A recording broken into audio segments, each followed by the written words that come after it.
Hello everyone, তো তোমরা সবাই কেমন আছো? তো দেখো, ওই দিনটা ছিল 7ই জুন।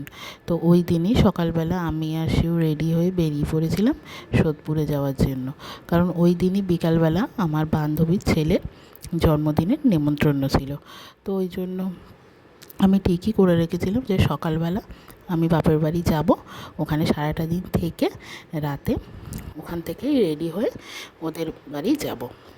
তো আমি আসি ওই জন্য সকালবেলা রেডি রেডি হয়ে বেরিয়ে আমার শিবের মামার বাড়ি চলে এসেছিলাম। তো ওখানে সারাটা দিন কাটিয়ে তারপর বিকালবেলা রেডি হয়ে বাপের বাড়ি যাওয়ার কথা শুনলে কেই বা ছাড়ে বলো। এবার সেই কারণে তো দেখো বিকালবেলাও রেডি হয়ে গেছি। তো আমার ননদের সবারই নেমন্ত্রণ ছিল। তো রেডি হয়ে বেরিয়ে পড়েছি। বেরিয়ে এই যে ওদের বাড়ি পৌঁছেও গেছি।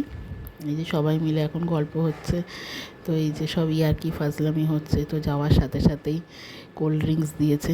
এটা মনে হয় ফ্যান্টা নাকি একটা ছিল। তো বাচ্চাদের এই যে দেখো ইয়েলো জামা পরে তার বার্থডে। তো তার কিছুক্ষণ পর কেক ঠেক কাটা হলো, কারণ সেই দিনই আমরা আবার ফিরে আসবো নৈহাটিতে। তো ওই জন্য তাড়াতাড়ি করেই কেক টেক কাটা হয়েছে। আর এমনকি যেইখানটা কেক কাটা হয়েছে সেই জায়গাটা এতটাই সুন্দর সাজানো হয়েছিল, খুব ভালো লাগছিল দেখতে। আর কেকটাও খুবই মানে এত কালারফুল হয়েছে কেকটা দেখতেও যেমন ভালো ছিল, খেতেও সেরকম ভালো ছিল। তো তারপর কেকটা কাটা হলো।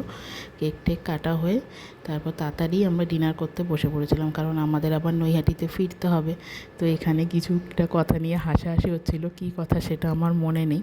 তো তারপরে খাওয়া দাওয়া করে আমরা সবাই মিলে নৈহাটির উদ্দেশ্যে বেরিয়ে পড়লাম।